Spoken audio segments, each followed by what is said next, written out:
Good evening, welcome to TDM Talk Show. I'm your host, Kelsey Wilhelm.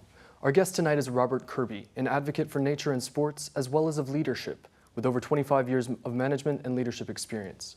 Founder of the Macau TrailHiker, which is now in its 9th edition, he's here to share his views on a healthy lifestyle, as well as the benefits of getting back in touch with nature. Good evening, thanks for being on the show.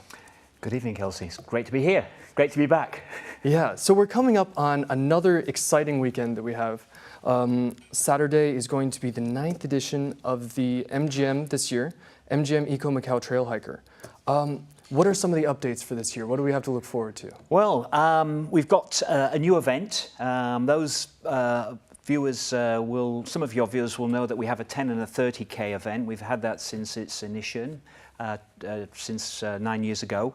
This year, we are introducing a 20K event.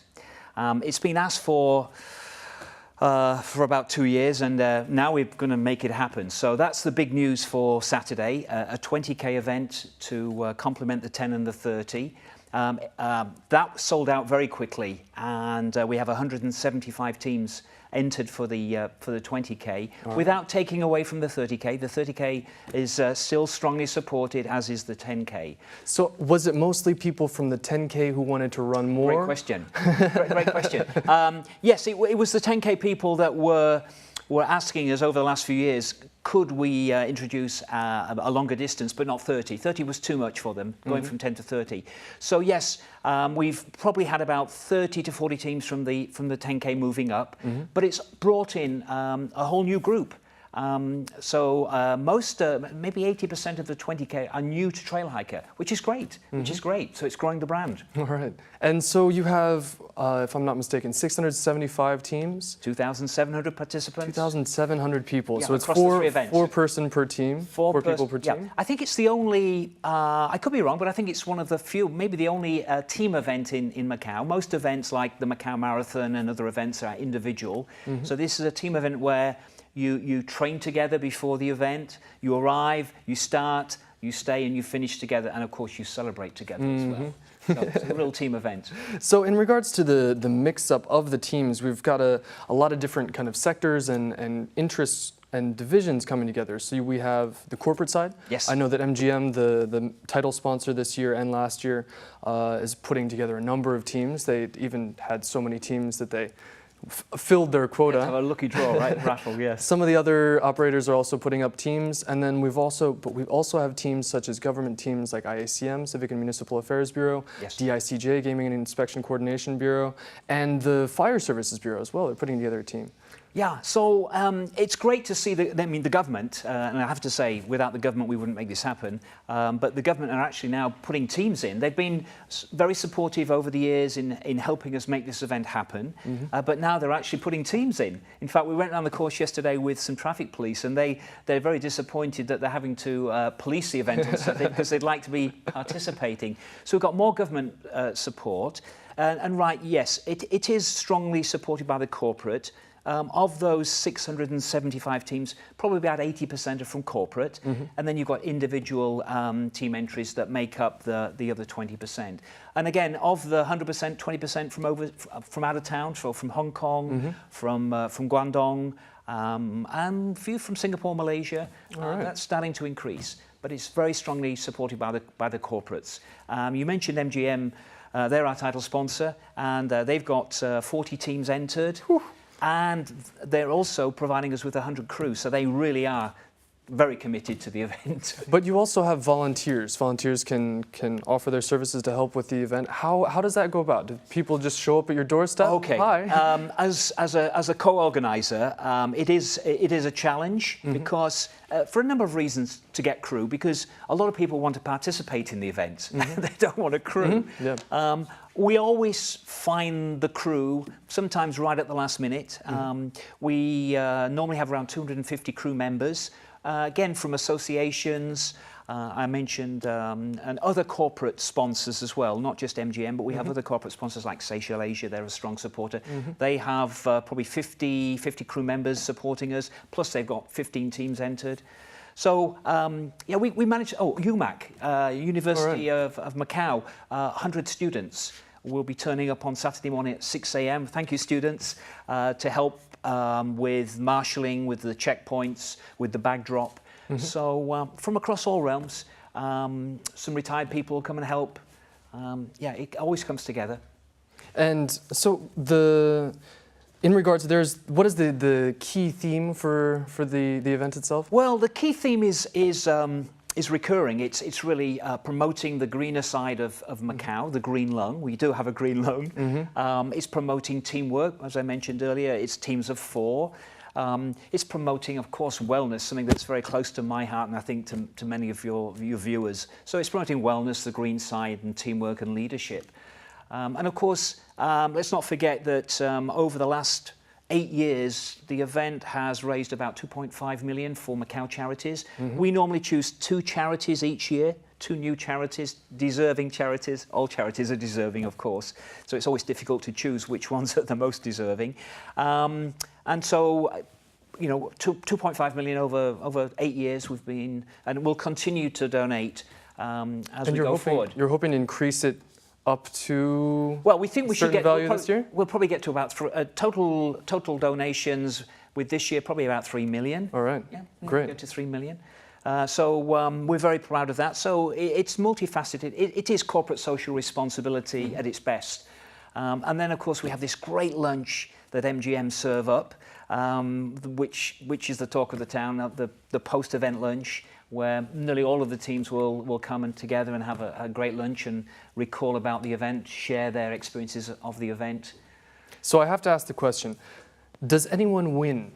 Okay. Well, everyone wins. I think I think it's a great question, and I'd like to start off by answering that by saying Macau wins, because as I say, we have a small number of teams from out of town, so they go away from Macau saying, "Hey, Macau has a green lung."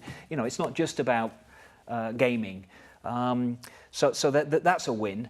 The charities win. I think the sponsors who without which we couldn't make the event happen win. They get exposure, but they're not really in it for that. I mean, they're in it with their heart. I mean, our title sponsors definitely in it with their heart, but they do get some. I believe that of the 2,700 people that will come to the event on Saturday, quite a few of those have not yet been to MGM's new property, so they're going to get some new people. But in terms of do teams win, yes, we have top 10. So we recognise the top 10 10K teams, the top 10 20K, the top 10 30K. Plus we have awards, of course, for the ladies, right? First lady team. All right. Yes, the top 10 teams get recognised. So on all 3 of the trails, you do go and you hit the trails of Koh Luan. Not everyone has had the chance to go out to Koh Luan and explore the trails. I know a lot of people who stay trapped in Macau side and know everything about Macau but don't go out to Koh Luan.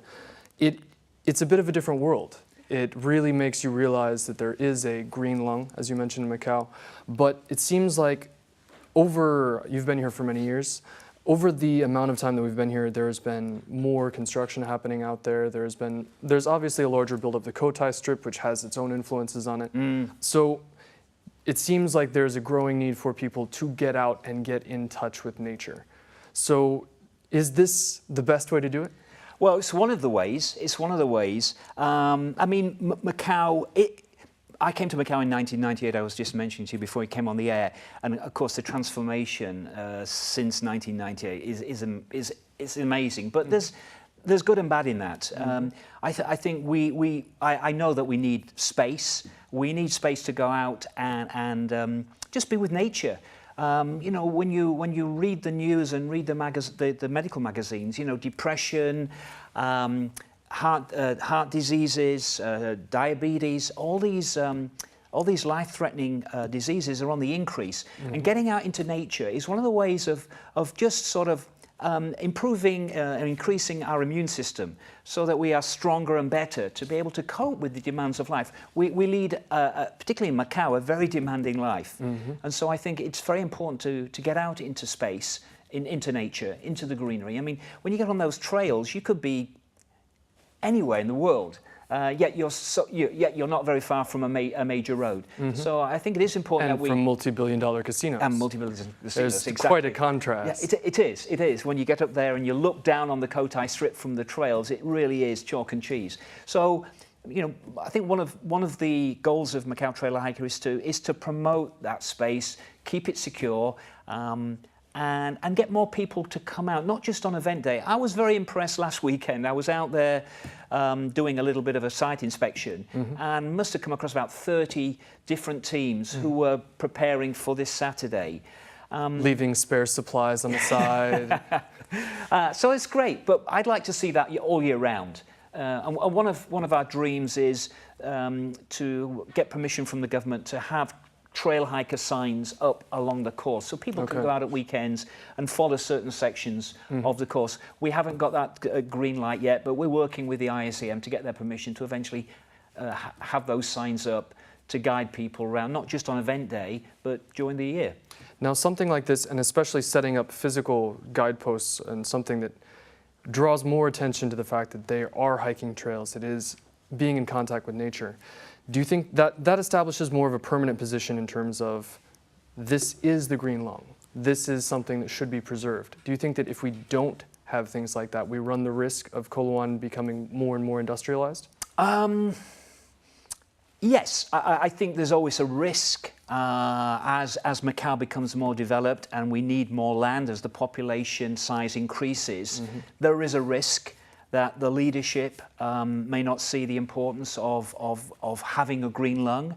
So the fact that we have this event, and not just our event, there are other events that go on those trails, is a way of saying to the authorities, we need these. We need these places to go and exercise, not necessarily always running, but hiking, sitting in a green area. So I can't say that we're going to stop development, TrailHiker, but certainly it may make people think twice before they start to encroach on the green lung. I hope that never happens. Yeah. In terms of the event itself, it also has another component, which is the Wellness Boulevard? Yes. So is that primarily local SMEs? How is that developed? Yeah, it's developed because I believe teams that have entered our event that are SMEs have come to us and said, you know what, we have a wellness product or a wellness service. Is it possible that we could at your event promote that? And so I think it was through that we said, why don't we develop this? So over the last 5 years, we've been slowly developing the wellness theme of TrailHiker. I do see in the future where we have a full-on wellness expo. We're not there yet, but this is moving towards that. So then they're primarily, I think they're all local companies, small local companies that have a wellness product or service that they're going to display and show on the weekend, on Saturday. Is there any type of choosing process that goes in line with that? Can you have someone selling coconut balls and then next door selling Coca-Cola? Right now we haven't really vetted. I mean, there is a requirement that it has to be wellness driven, and I think if something, I do look at the applications, and I think if there was something there that was perhaps not in line with our vision, we would do something about that. But right now, all of the companies that have come to us, I could say that they certainly tick the box for what we're trying to achieve and trying to promote wellness. So it's not been an issue yet. All right. And a lot of these companies are a part of a growing movement that we've seen not only locally, because it seems like Macau was a little bit later to pick up on it. Hong Kong picked up on it a little bit earlier. Some of the Western countries have also followed this kind of fitness bug that's been going around, which is not at all a bad thing. I myself am not as in shape as I should be, but you look good. You look good, Kelsey. The fitness bug is going around, and it's encouraging people to not only exercise, not only try and look good in a bikini or in a swimsuit, but also to make that a part of a lifestyle. Yeah. Yep. So how does that line up with TrailHiker? Well, if people are adopting a healthier lifestyle, one of the things that they will be conscious of is exercising.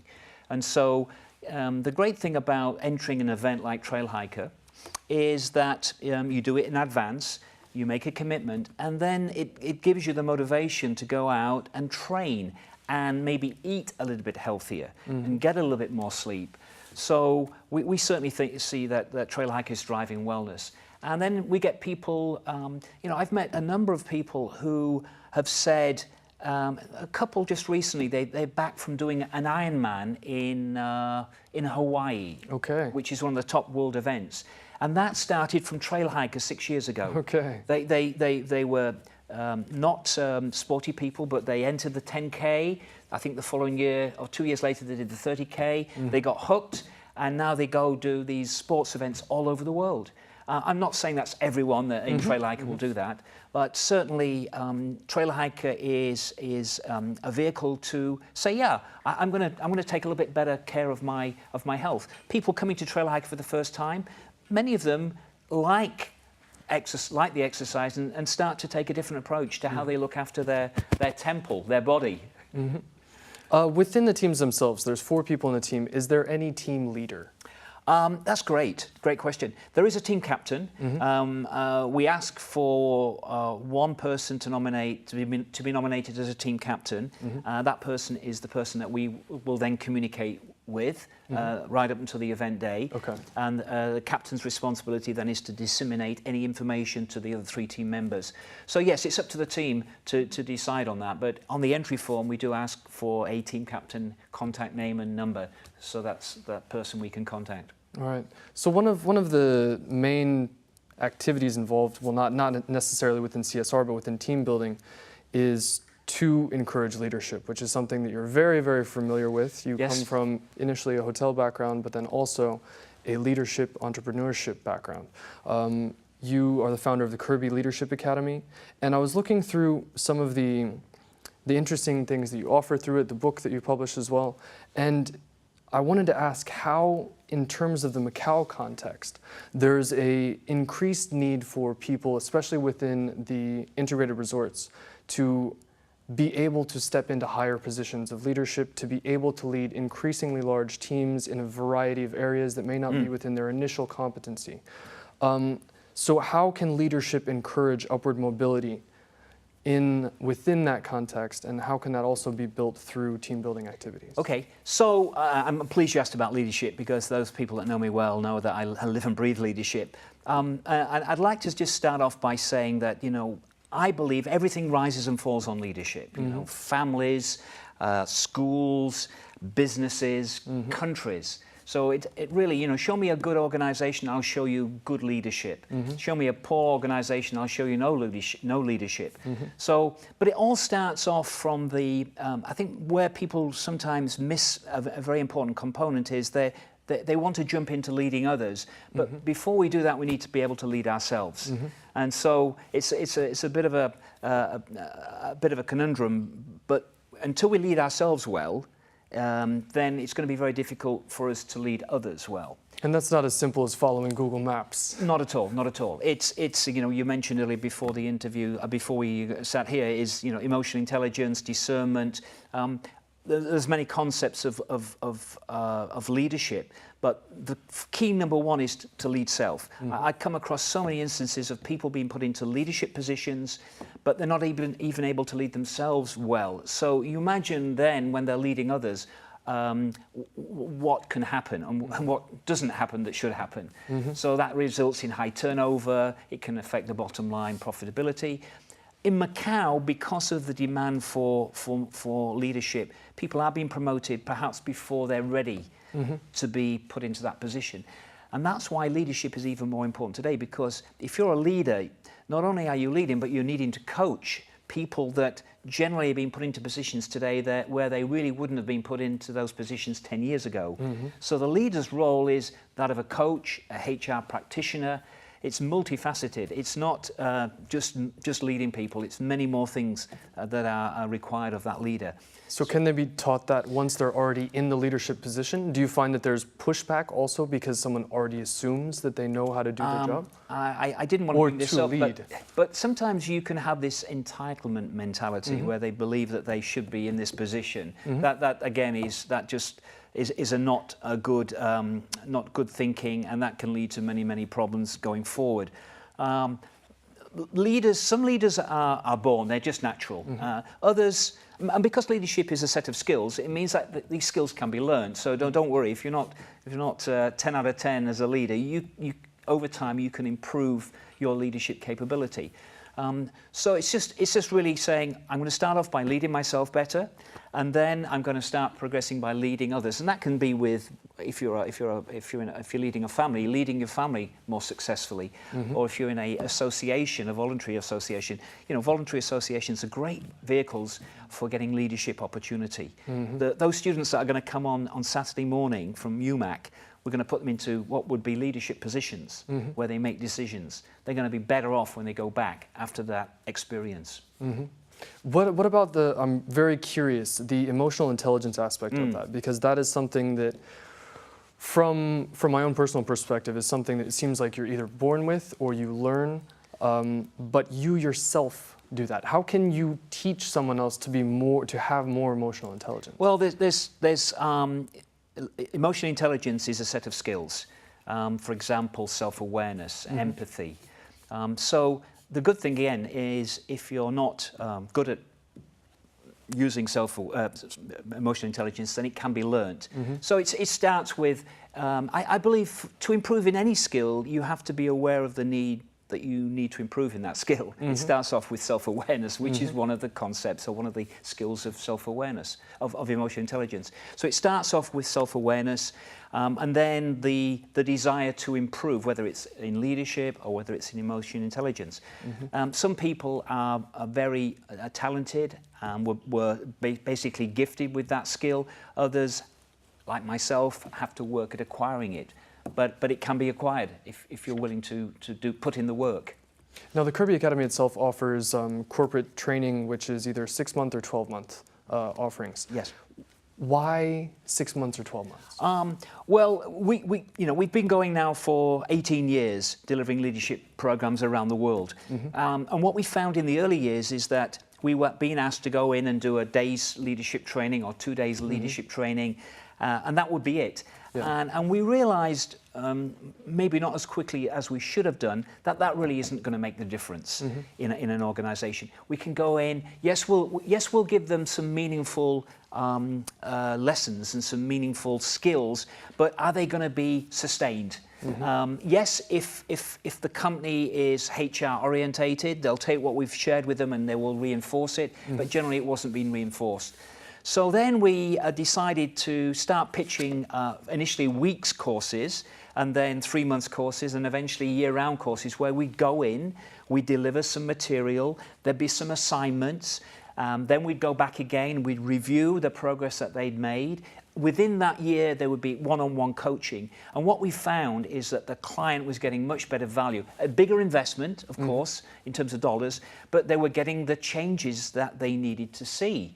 So we stopped doing one-day unless it was a keynote, we stopped doing 1 or 2 day programs because, yes, we'll take your money, but you're not going to get any value from that long term.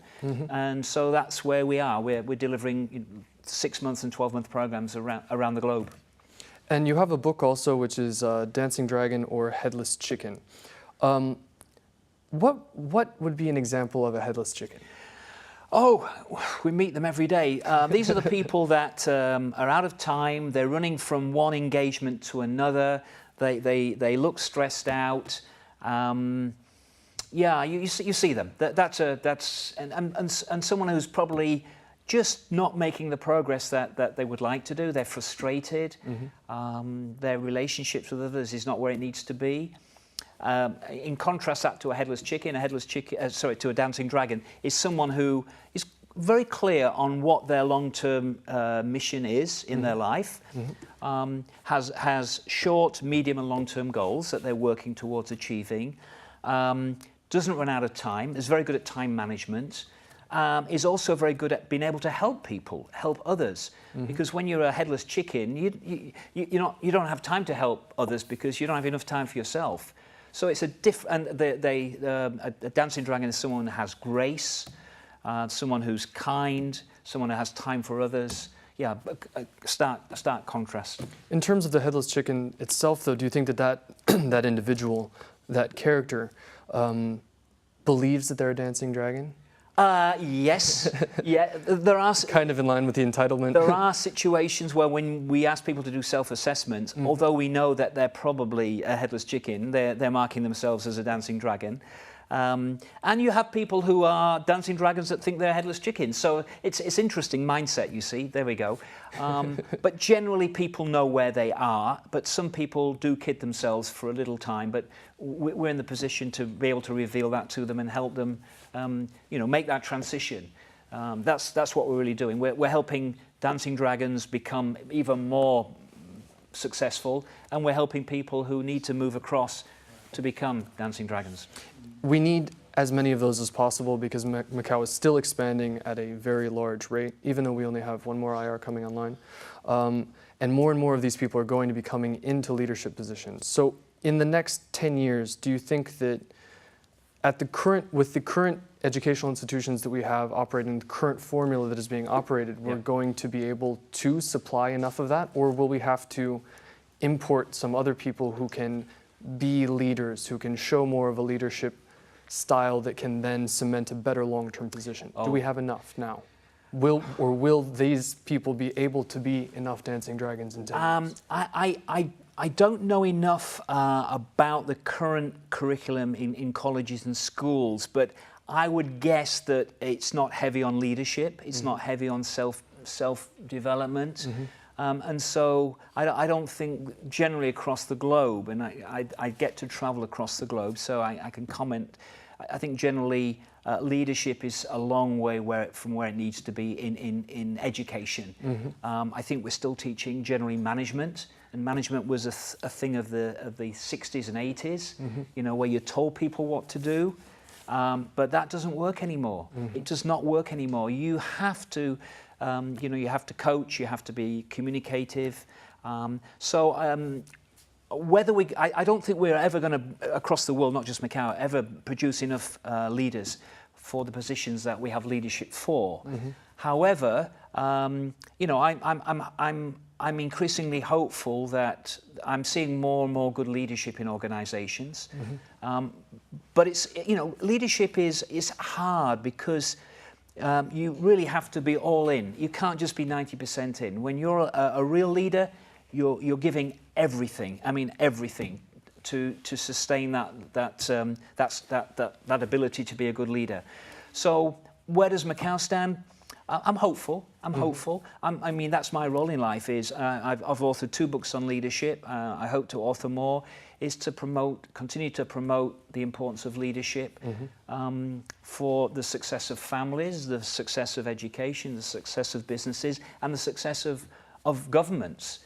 But we've got a long way to go. We've really got to look at the curriculum in colleges and schools and say, is this really going to develop the people that we need to develop for the roles and opportunities that our country is going to have now and in the future? And especially in terms of communication skill, which is, you may have the best intentions, but if you cannot communicate those well, then you'll have a serious problem.